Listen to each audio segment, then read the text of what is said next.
Good morning. It is Monday, May the 6th, a cooler morning out here with potential for the low double digits, kind of high afternoon temperature today. Although it's sounding like it's supposed to turn a little nastier tonight, and we're supposed to get a few more days of rain with forecasts of up to 80 millimeters for some areas around here. So I guess it remains to be seen what we end up getting. But for now, let's take a look and see what we can see today before the weather gets too bad. This barley field was seeded into canola stubble last week before all of the rain. So let's take a look, see what we can see here. Oh, some worms already. There we go. There's the seed row. So you can see we are nicely germinated down in there. Starting to reach for the soil. You can see we got the coleoptile starting to extend towards the soil surface. So things are looking pretty good there. Development is a little slower this year because of how cold the soil temperature is. All those low temperatures last week definitely reduced some of the vigor of the seed. Things are moving a little slower, but I'm sure we'll see lots of growth here today. Let's check some soil temperatures while we're at it here. See, surface temperature, we're sitting at 6.2-ish, up to 8 degrees, depending on what I'm scanning. Let's get down into the seed row depth here. There we go, right on top of the seed row there. 2.6 degrees, so fairly cold, but we are getting down to 1 degree or even 0 at night, so that's reasonable. Well, that moisture last week was good for more than just the crop. It was also really good for the weeds. You can see we got a really good intense stand at Downy brome here. This is in a field up by Carmangay, and you can see it's rapidly getting established. This you really do not want to deal with in crop, especially in barley. It's very, very difficult to get rid of. So a really good stout pre-burn with a good shot of glyphosate. Add in a surfactant to make sure you get good coverage. Add in a water conditioner, something like Crimson, to make sure that your glyphosate is working at top efficiency, and get this taken care of before you even get in here with the drill. Here in this field, we got a pretty good mix of weeds going on in here. This is canola stubble, so we do have quite a bit of volunteer canola, which actually is not looking very good. You can see those cold temperatures last week really screwed it up. It has all sorts of frost damage and stuff on it, so not looking too great there. We also have a pretty good population of things like shepherd's purse and some dandelions, and there's some Canada thistle popping up here and there. We got the whole rigmarole in here, as well as, of course, foxtail. So always see some of this around in the spring, of course. Oh, here's your Canada thistle. So we get the whole gamut in here. We're probably going to come in here, hit this field with some DB878 Pro, which will give us a little bit of residual control on some of that canola that's emerging as well. You can see we got a pretty good carpet of kochia coming along in here, so definitely need to take care of this one. Especially now after that rain last week, we're going to have some really good weed emergence. A lot of these fields that I'm seeing now are weedier than I've seen them in many years because of that springtime moisture that we suddenly got last week, and we're supposed to get more of tomorrow. So we'll see what happens. Potato planters going pretty hard out here today, trying to get some acres covered before the rain comes in. So wish these guys luck. It's a little slow going acres per hours wise compared to, some of our 60 and 80 foot drills out there. Common sight in the seed row this year, right down here, you can see we got a whole bunch of grasshopper eggs. So we'll definitely have to keep an eye on these guys. They were emerging in May of last year as soon as the soil temperatures got warm enough. Right now, I would say our soil temperature is behind where it was last year, so I would expect these guys might have a little bit delayed emergence.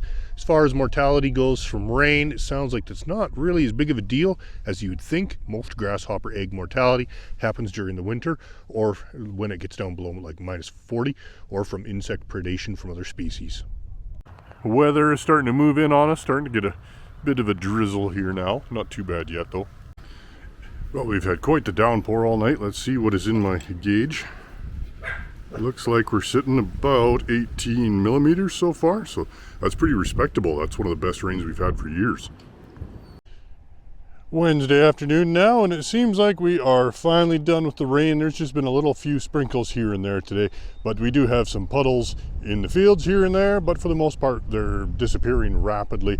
Weather data from the area is showing, depending on what station you're looking at, anywhere from 1 to 2 inches of rain has fallen in the last 2 days, but I think we're over now. Weather should improve tomorrow, and we'll get back to looking at fields. Well, it's a warm but breezy Thursday morning now. The rain has finished, the skies are cleared.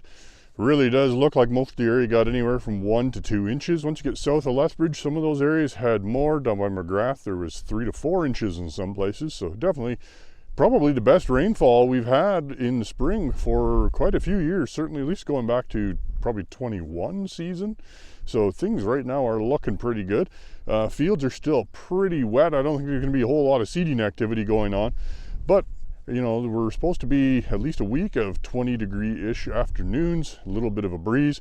Topsoil is going to dry out pretty soon, so I wouldn't be too surprised if some of the more well-drained fields guys are into by maybe tomorrow afternoon, maybe Saturday, so we'll have to see how things go. Well, the kochia and lamb's quarters is definitely appreciating the moisture weather, having quite a flush of it in some of these fields, especially in this field. This is a kind of a feedlot field and very wet conditions right now, and huge flush of lamb's quarters coming up.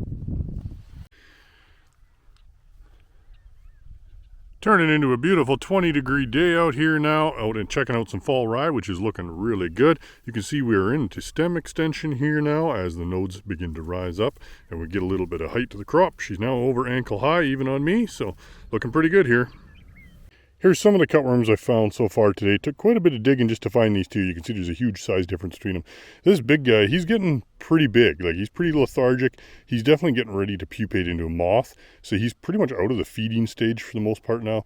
Whereas this little guy here, he's in prime feeding stage. So this is the size there when they do most of the damage. They're absolutely voracious feeders, trying to pack on the grams to get up to this guy's size.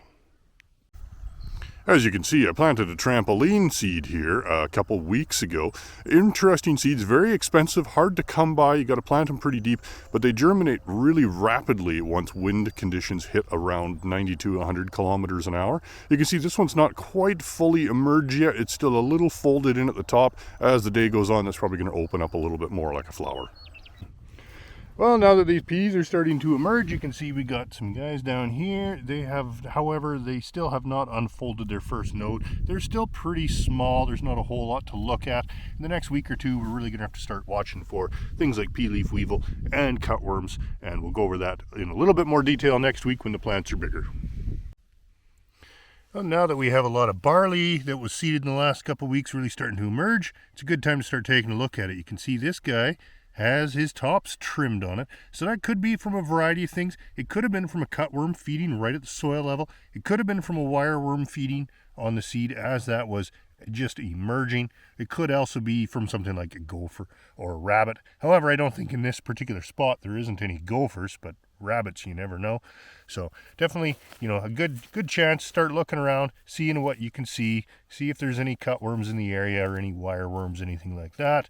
And for that, of course, I usually use my seed row tool and just peel things back as gently as I can, see if I can find any wireworms. Not seeing anything in this spot here, but keep looking. Good thing, always keep an eye out for this kind of stuff. There's definitely a couple wireworms out and about. These guys were just right underneath the soil surface in that row of barley here. So they're probably to do with the soil moisture and the temperature. They've come up pretty high to feed. So that's not nice to see. I mean, these guys were both found within probably 4 or 5 inches of each other. So I have to keep an eye on this field. Digging around the seed row, found a nice little cutworm. This guy was actually about an inch underground right in the seed row. So definitely keep an eye out for these guys. They can cause significant damage. Even though this seed is treated for wireworms, that does not always control cutworms. So definitely have to keep an eye out for this. As this crop emerges and comes farther out of the ground, it'll be much easier to find any trouble spots and dig around to find what the issues are if it's guys like this. Definitely starting to see more wild oats emerging today, and now with that recent moisture and the higher temperatures, I'm sure the next week we are going to see a whole lot more of these guys getting going here. Here in this field, just got seeded here on Monday, and of course you can see now we're a little crusty on the surface. We got to keep an eye out for this. This is wheat, so it's not that big of a deal. For the most part, cereals can get through crust pretty well, but if this was canola, this could be a problem. Whenever you get big, heavy crust like this, it's difficult to get through. Well, the safflower crop is almost emerged, just scraping along here real lightly. You can see these guys here. They were very close to emergence, so they're just barely underneath the ground here. So I'll have to keep an eye on this. I'm sure by next week we'll be able to see a decent stand in here. Well, that's going to be about it for today. It's going to be a very busy weekend, I can already tell. The weather is absolutely beautiful. A little bit of a breeze here now, but Overall, great conditions for both spraying and seeding in the next few days, probably the next week, barring any pop-up thunderstorms, but we'll see how that goes, and we'll see you next week.